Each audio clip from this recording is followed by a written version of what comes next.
英語聞き流し10分間、名作リスニング、英語テキストと MP3 ダウンロード、その他の物語は、ホームページよりご利用いただけます。88thpp.com 88thpp.com 2. The Red-Headed League. I had called upon my friend, Mr. Sherlock Holmes, one day in the autumn of last year and found him in deep conversation with a very stout, florid-faced, elderly gentleman with fiery red hair. With an apology for my intrusion, I was about to withdraw when Holmes pulled me abruptly into the room and closed the door behind me. "You could not possibly have come at a better time, my dear Watson," he said cordially. "I was afraid that you were engaged." "So I am. Very much so." "Then I can wait in the next room." "Not at all. This gentleman, Mr. Wilson, has been my partner and helper in many of my most successful cases, and I have no doubt that he will be of the utmost use to me in yours also." The stout gentleman half rose from his chair and gave a bob of greeting, with a quick little questioning glance from his small fat encircled eyes. "Try the settee," said Holmes, relapsing into his armchair and putting his fingertips together, as was his custom when in judicial moods. "I know, my dear Watson, that you share my love of all that is bizarre and outside the conventions and humdrum routine of everyday life. You have shown your relish for it by the enthusiasm which has prompted you to chronicle, and, if you will excuse my saying so, somewhat to embellish so many of my own little adventures. Your cases have indeed been of the greatest interest to me," I observed. "You will remember that I remarked the other day, just before we went into the very simple problem presented by Miss Mary Sutherland, that for strange effects and extraordinary combinations we must go to life itself, which is always far more daring than any effort of the imagination. A proposition which I took the liberty of doubting. You did, Doctor, but none the less you must come round to my view, for otherwise I shall keep on piling fact upon fact on you until your reason breaks down under them and acknowledges me to be right. Now, Mr. Jabez Wilson here has been good enough to call upon me this morning, and to begin a narrative which promises to be one of the most singular which I have listened to for some time. You have heard me remark that the strangest and most unique things are very often connected not with the larger but with the smaller crimes, and occasionally, indeed, where there is room for doubt whether any positive crime has been committed. As far as I have heard, it is impossible for me to say whether the present case is an instance of crime or not, but the course of events is certainly among the most singular that I have ever listened to. Perhaps, Mr. Wilson, you would have the great kindness to recommence your narrative. I ask you not merely because my friend Dr. Watson has not heard the opening part but also because the peculiar nature of the story makes me anxious to have every possible detail from your lips. As a rule, when I have heard some slight indication of the course of events, I am able to guide myself by the thousands of other similar cases which occur to my memory. In the present instance I am forced to admit that the facts are, to the best of my belief, unique." The portly client puffed out his chest with an appearance of some little pride and pulled a dirty and wrinkled newspaper from the inside pocket of his greatcoat. As he glanced down the advertisement column, with his head thrust forward and the paper flattened out upon his knee, I took a good look at the man and endeavored, after the fashion of my companion, to read the indications which might be presented by his dress or appearance. I did not gain very much, however, by my inspection. Our visitor bore every mark of being an average commonplace British tradesman, obese, pompous, and slow. He wore rather baggy grey shepherd's check trousers, a not over-clean black frock coat, unbuttoned in the front, and a drab waistcoat with a heavy brassy Albert chain, and a square pierced bit of metal dangling down as an ornament. A frayed top hat and a faded brown overcoat with a wrinkled velvet collar lay upon a chair beside him. Altogether, look as I would, there was nothing remarkable about the man save his blazing red head, and the expression of extreme chagrin and discontent upon his features.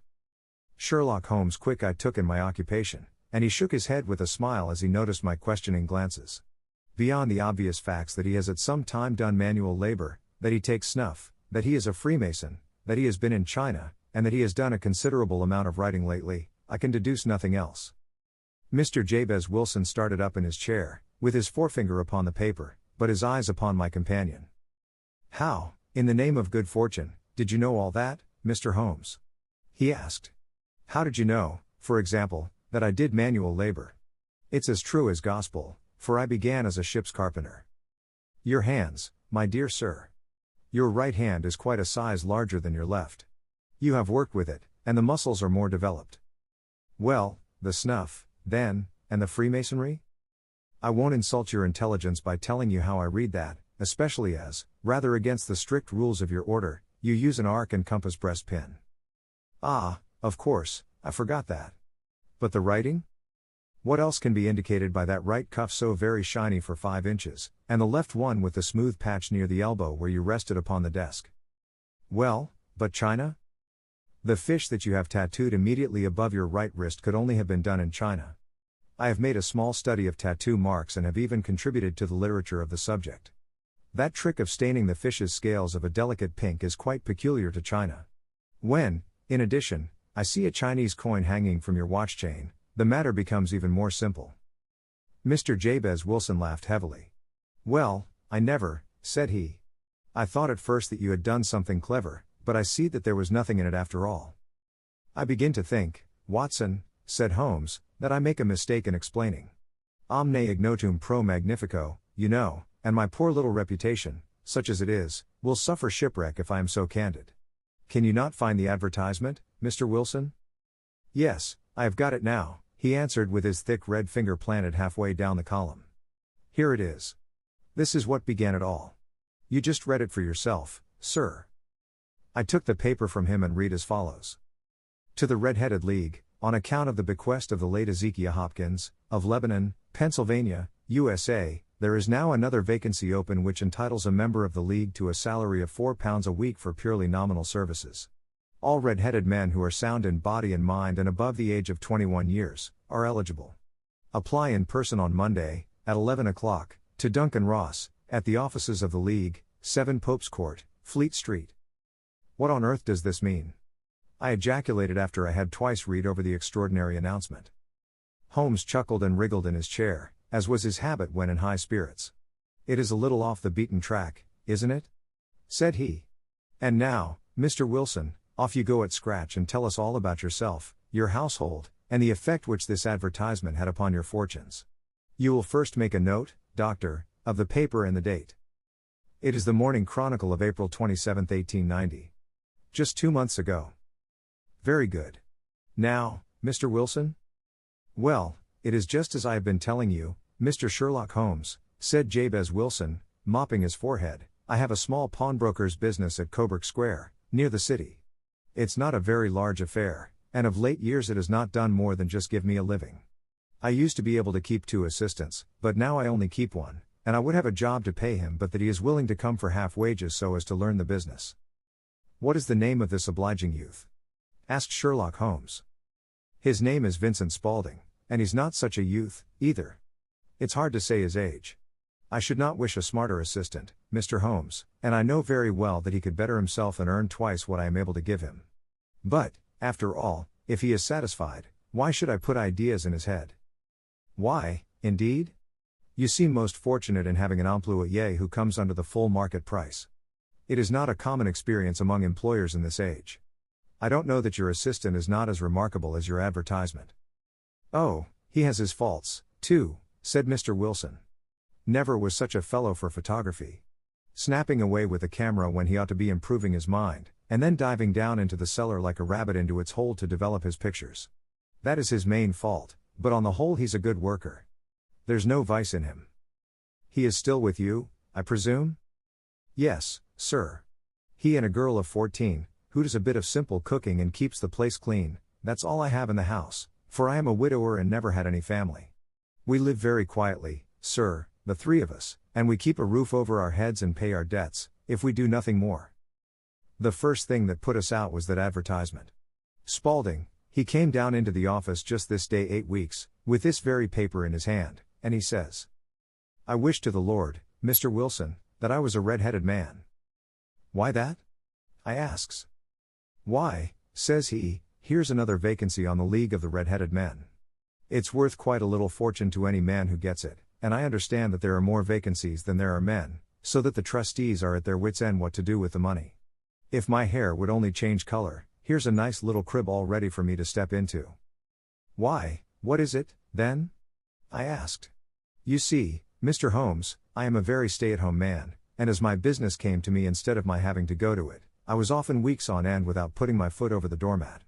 In that way I didn't know much of what was going on outside, and I was always glad of a bit of news. Have you never heard of the League of the Red-Headed Men? he asked with his eyes open. Never. Why, I wonder at that, for you are eligible yourself for one of the vacancies. And what are they worth? I asked. Oh, merely a couple of hundred a year, but the work is slight, and it need not interfere very much with one's other occupations. Well, you can easily think that made me prick up my ears, for the business has not been over good for some years, and an extra couple of hundred would have been very handy. Tell me all about it, said I. Well, said he, showing me the advertisement, you can see for yourself that the League has a vacancy, and there is the address where you should apply for particulars. As far as I can make out, the League was founded by an American millionaire, Ezekiel Hopkins, who was very peculiar in his ways. He was himself red-headed, and he had a great sympathy for all red-headed men. So, when he died, it was found that he had left his enormous fortune in the hands of trustees, with instructions to apply the interest to the providing of easy berths to men whose hair is of that color. From all I hear, it is splendid pay and very little to do. But, said I, there would be millions of red-headed men who would apply. Not so many as you might think, he answered. You see, it is really confined to Londoners, and to grown men. This American had started from London when he was young, and he wanted to do the old town a good turn. Then, again, I have heard it is no use your applying if your hair is light red, or dark red, or anything but real bright, blazing, fiery red. Now, if you cared to apply, Mr. Wilson, you would just walk in, but perhaps it would hardly be worth your while to put yourself out of the way for the sake of a few £100. Now, it is a fact, gentlemen, as you may see for yourselves, that my hair is of a very full and rich tint, so that it seemed to me that if there was to be any competition in the matter, I stood as good a chance as any man that I had ever met. Vincent Spaulding seemed to know so much about it that I thought he might prove useful, so I just ordered him to put up the shutters for the day and to come right away with me. He was very willing to have a holiday, so we shut the business up and started off for the address that was given us in the advertisement. Audiobook. Living in Kyoto by Hidemi Woods. Now on sale in online stores. 44 available distributors. Apple, Google Play, Amazon Audible, or else.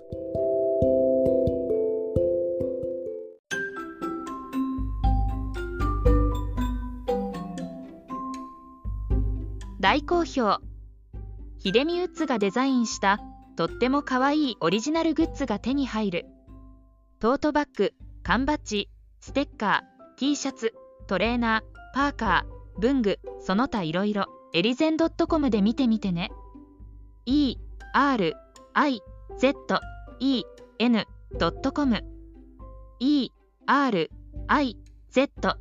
erizen.com エリゼン .com。